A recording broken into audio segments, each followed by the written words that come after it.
حضرت ابو ہریرہ نبی کریم صلی اللہ علیہ وسلم سے روایت کرتے ہیں کہ تم سے پہلے لوگوں میں سے ایک شخص تھا جو ایک پرندے کے گھونسلے میں سے اس کے بچے نکال لیا کرتا تھا۔ اس پرندے نے اللہ تعالیٰ سے شکایت کی۔ اللہ تعالیٰ نے فرمایا اگر آئندہ ایسا کرے گا تو اس کو ہلاک کر دیا جائے گا۔ چنانچہ یہ شخص سیڑھی لے کر پھر اس طائر کے بچے نکالنے جاتا تھا۔ گاؤں کے سرے پر اس کو ایک سائل ملا۔ اس شخص نے اپنے کھانے میں سے اس کو ایک روٹی دے دی۔ جب اس درخت کے پاس پہنچا تو سیڑھی لگا کر بچے نکال لیے اور بچوں کے ماں باپ دیکھتے رہے۔ پھر انہوں نے عرض کیا الہی آپ نے وعدہ فرمایا تھا اس کو ہلاک کر دیا جائے گا۔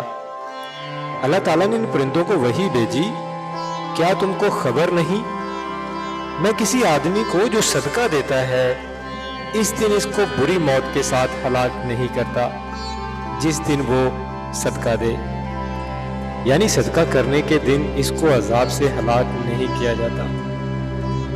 چنانچہ اس سے سبق یہ ملتا ہے کہ ہمیں اپنے اہل و عیال کے لیے اپنے اوپر آنے والی آفات سے بچنے کے لیے صدقہ دینا چاہیے۔ یہ ایک اچھا عمل ہے۔